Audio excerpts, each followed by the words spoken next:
Hello guys, welcome back to the video on the Stardust Forecast Weather Channel. In today's video, we're going to be going over potential for a hurricane as well as a bunch of other things, including severe weather that includes potential for tornadoes, damaging winds, and hail, all possible down in the Mississippi Valley, and the potential to see the aurora borealis.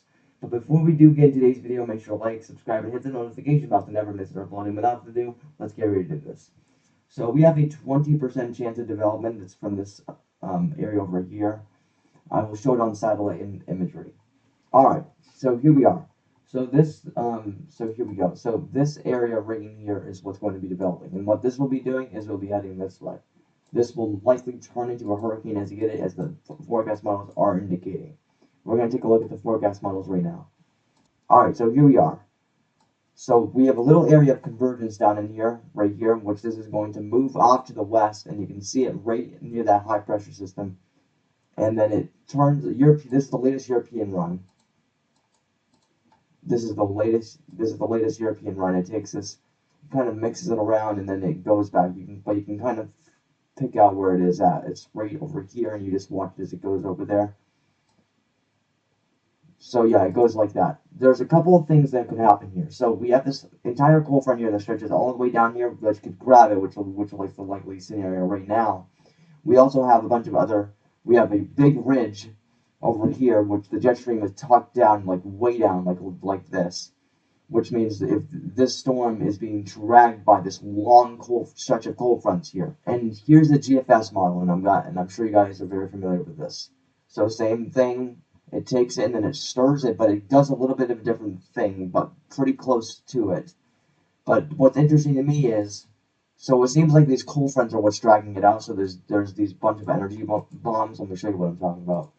Okay, so you see this energy. Okay, so you see right in here, we've got this trail of cold fronts right here, all this energy here, and there's a bit of energy right here, and there's the area of concern, the cyclone itself, and it gets dragged up by that energy and then swung back because there's no more energy right there, but then it goes back. But it's interesting because if you're looking back at a different GFS model like the 6C, we have a different indication. See, it's a bit different, and you can see the trend has been to continue to get this thing off to the E, to get this thing, the trend has been pushing this thing out to sea.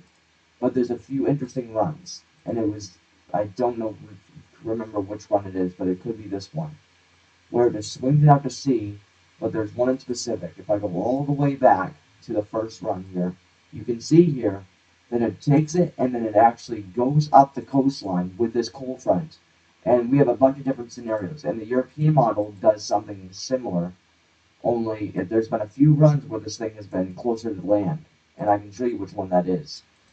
Here's one of the runs where it could potentially swing. So there's a bunch of different things that play out with this, but this is for now. We also have a severe weather potential for this weekend. So if I go to the U.S. here, all right. So I'm looking at the European model run right now, and you can see this cold front that gets dragged. This long cold front right here. This is Saturday. This is likely to be a severe weather outbreak. But before I get into the details, here's the severe weather outlook potential. We have a large marginal risk of severe weather that extends all the way down through parts of southern Mississippi, southern Louisiana, northeastern portions of, or northeastern and eastern parts of Texas, eastern Kansas and, eastern Kansas and eastern Oklahoma. And then it goes all the way back to parts of Missouri, Illinois and Indiana, as well as eastern parts of Kentucky and parts of western Tennessee. And then we have a slight risk of severe weather, which I do expect to be upgraded to an enhanced risk. I'll tell you why in a minute.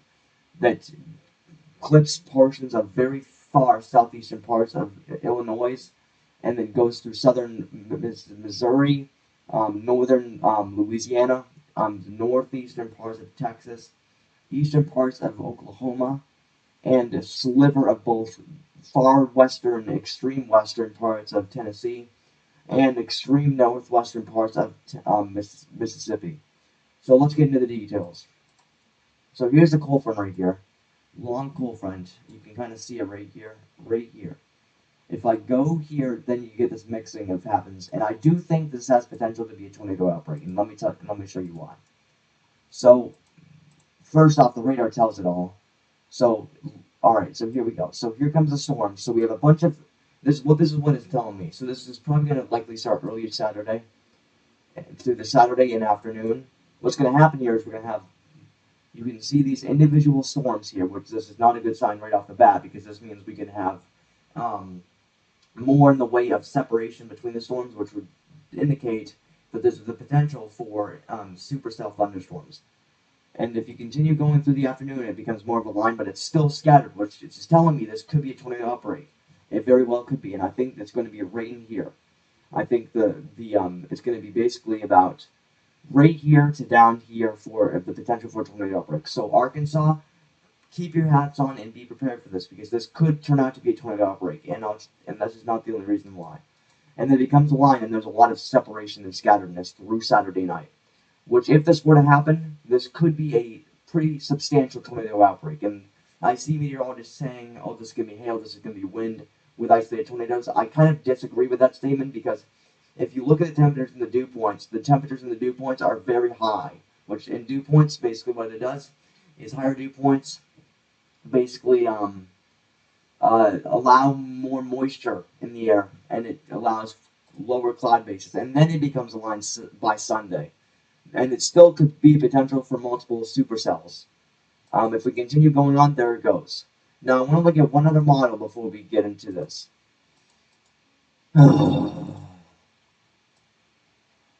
Okay, here's a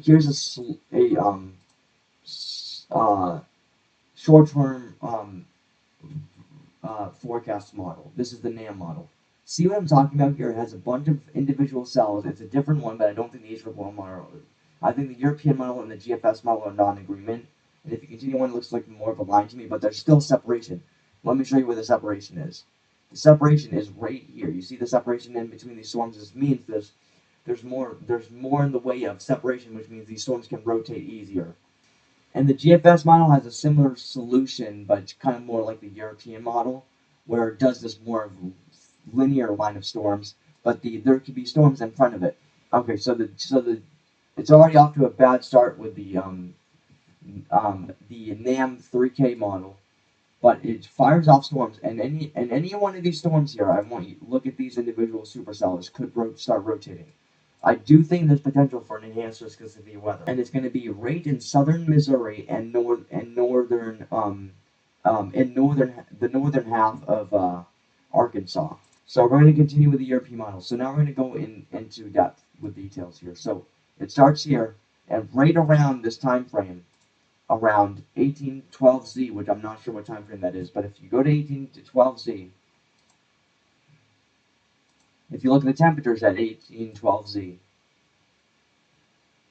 right there, these temperatures are moderate, but they're still enough so that there's potential for tornadoes. It's not overly high, but it's also not that low either. The dew points are the bigger concern here, obviously. Dew points are going to be very muggy, anywhere between 60 degrees and 70 degree dew points. But it gets worse as you go through the afternoon. As you go through the afternoon, it goes to, look at all of this moisture being lifted. So now you take a look at where the storms are. This was one of the more concerning runs to me. This one, right in here. This was one of the more concerning lines to me. But it was really this one right here where you have more individual supercells. So this is around 1815Z. So there's going to be less clouds, which means there's more potential for a cape, which it doesn't show that here, but I disagree with it because if you look at the cloud cover, there's not much of it. Well, there's a little bit to begin with, but there's not much of it after that. It just starts, and there's enough lift in the atmosphere for this thing to explode. See, there's not much cloud cover here, which means this is bound to be a problem. I think they're going to issue a tornado risk kind of right in here, potentially a 5 to 10% risk, and here's why. So first off, if you look at the photographs, this is the spinning in the atmosphere, right? So if you look at this spinning, there's a little bit of it, but the European model's not doing a great job. But this is more than enough that is telling me that this could be more of a hail and wind risk, but I'm still not ruling out the idea of a tornado outbreak just because of how separated the storms are. Wind shear, it was around. If you look at the wind shear here, there is plenty of it, plenty of wind shear, and it's moderate, and this is like up to like 50 to 60 knot winds. So this is easily a tornado outbreak, if not damaging winds. So I think hail, damaging winds, and tornadoes are all on the table. But if you look at the temperatures higher in the atmosphere, here comes it right here. This is telling me what yes that there's potential for hail. If you go 12Z,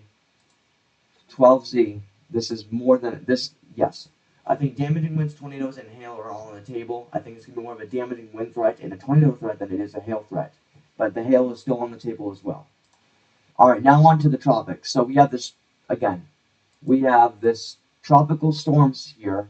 So, like I said, that I think this has potential. This it's more likelihood that this thing goes out to sea, but there's still that potential that this goes up north. And let me kind of show you why. So if this thing, so the latest European model run does do this. However, it's not that separated. And you remember what happened with the other hurricane? What was it? Um, some other hurricane that went up through this coastline. You can see how close these things get. And now we have to kind of look at both the European model and the GFS model. If you look at the GFS model, similar thing, but it cuts it off shorter. But you have this jet stream, and then it gets swung back. This is the latest run, but here it goes.